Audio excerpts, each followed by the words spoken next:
The instant that low, menacing rumble rolled in from the backyard, I knew precisely what had gone down. Peering through the kitchen window, I spotted her rooted to the spot like a deer in headlights, her clipboard quivering in a death grip of pale knuckles. Margaret Peaton, self-crowned queen of the Willowbrook Estates, HOA and resident busybody extraordinaire, had at long last stepped over the line. She'd been tiptoeing along for months. There she was, 3 feet past my gate, staring down 90 pounds of coiled, alert German Shepherd. Titan hadn't lunged, he was far too disciplined for that. He simply held his ground with perfect control, lips curled just enough to flash ivory and drive the message home. She had invaded his domain without invitation, and now she was about to get a very practical lesson in why those bright yellow warning signs weren't mere lawn decor. Let me rewind a little. My name is Marcus Chen. About 18 months ago, I moved into Willowbrook Estates on the outskirts of Denver. After 2 decades as a K-9 handler with the Denver PD, a shredded rotator cuff forced early retirement, and all I wanted was some quiet. This neighborhood looked ideal, tidy, peaceful, with big fenced yards. Perfect for Titan, my retired police partner and best friend who still needed room to stretch his legs and burn energy. What I didn't anticipate was Margaret Peaton, a woman who wielded her HOA presidency like a petty tyrant with a personal vendetta. Trouble started almost the day I unpacked. First came a citation, because my mailbox was supposedly the wrong black. Then my grass dared to grow a 1/4 inch past regulation. She even tried to fine me for leaving my own pickup in my own driveway overnight, claiming some dusty bylaw about commercial vehicles. Every time I politely produced the approved color swatch, the measuring tape showing perfect height, or the registration proving my F-150 was for personal use only, every time she stalked off with her mouth pruned so tight it nearly vanished. Furious that I refused to hand her a victory, the real war began when I put up a simple 8x10 storage shed in the back corner well under size limits, painted the exact approved shade, and plastered precisely where the guidelines allowed. Margaret decided thatch had offended her personally. She claimed it sat too close to the fence. My survey said otherwise. She insisted the color was off. My receipt for HOA approved paint disagreed. Her newest conspiracy theory? I was secretly operating an unlicensed business from it. Laughable. It just held the mower, weed eater, and Titan's old bite sleeves and training dummies for weeks. She'd been demanding to inspect it herself, showing up at random hours, clipboard brandished like a warrant, insisting the bylaws granted her entry. Each time I calmly refused, citing basic property rights and the fact that no covenant on earth overrides the Fourth Amendment without a court order. I even ran it past a lawyer buddy who confirmed she had zero legal authority to cross my threshold uninvited. Margaret, however, considered laws mere suggestions when they inconvenienced her crusade. Things escalated when she started using a selfie stick to photograph over my 6-foot privacy fence, trying to peek through the shed's tiny window. I caught her one morning, balanced on tiptoes, phone on a pole, like some discount spy. When confronted, she insisted visual compliance checks from adjacent vantage points were totally allowed. My response? 4 new security cameras and fresh signage. No trespassing. Private property guard dog on duty. Titan wasn't some backyard mutt. He was a titled, dual-purpose police K-9 with a bite history longer than most people's rap sheets. Gentle as a lamb with friends and family. But the moment an unknown crossed the line, the switch flipped. Margaret's reaction to the signs was pure theater, standing at the fence line screeching that I couldn't intimidate her, that she knew the rules better than I ever would, and that if I kept obstructing her duty, as she'd handle the matter personally.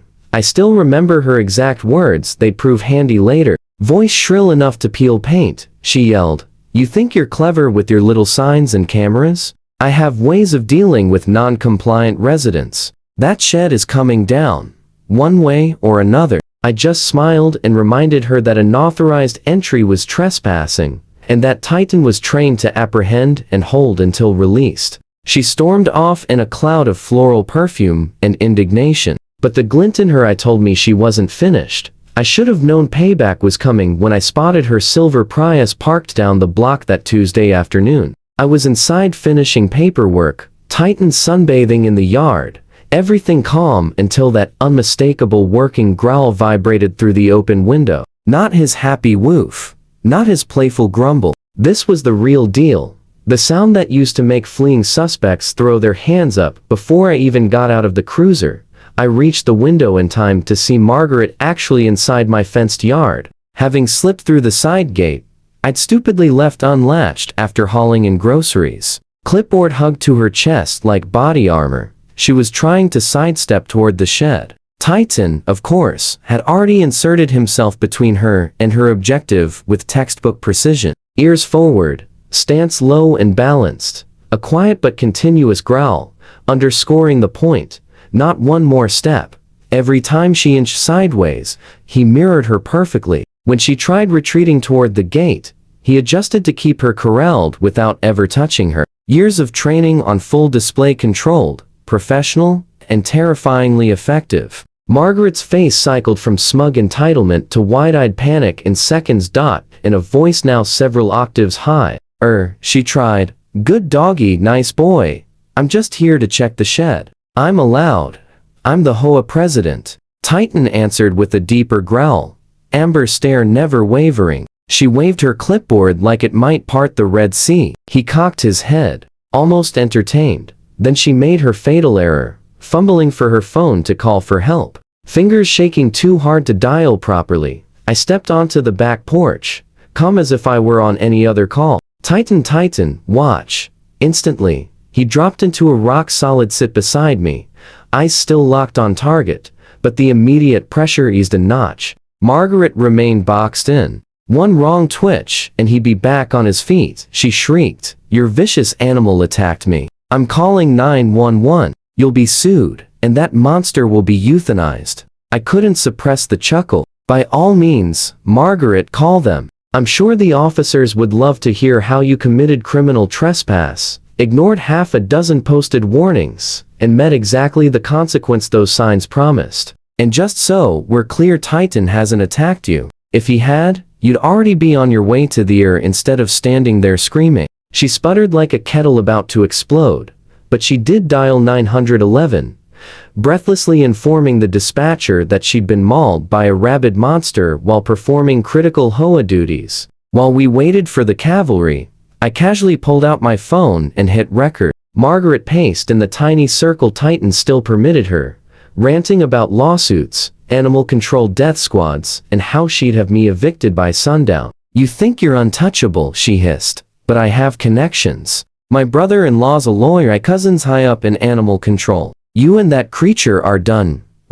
Us kept the camera steady, glancing now and then at the red blinking light on the backyard camera that was capturing everything in glorious 4,000. The footage would show her lifting the gate latch herself, pausing long enough to read every sign, and then marching in anyway. It would also show Titan executing a picture-perfect non-contact detention that any K9 instructor would applaud. 10 minutes later, a patrol car rolled up. 2 officers stepped out, and I actually knew both from the job. Bradley's eyes flicked from me to Margaret to Titan sitting statue still at my left heel, and I saw the corner of his mouth twitch. "Marcus," he said, "all business. Mind telling me what we've got here?" Margaret launched before I could open my mouth, shrieking about vicious beasts, her sacred HOA authority, and how I'd deliberately sixed a killer on an innocent public servant. She waved that clipboard around like it was the 10 Commandments etched in gold. Bradley let her run until she was pink-faced and panting, scribbling notes the whole time while Officer Kim walked the fence line, inspecting the signs. When Margaret finally had to breathe, Bradley turned to me. I gave him the short version: months of targeted harassment, repeated demands for illegal entry, and today's criminal trespass. I played the security clip on my phone. Margaret opening the gate, reading the warnings, stepping through anyway. "As you can see," said calmly. She ignored multiple posted notices. "Titan is a retired police K9. He detained a trespasser exactly by the book. No contact, no injury, just control until the handler arrived." Kim came back from the gate. "Ma'am, Did you see those signs before you entered?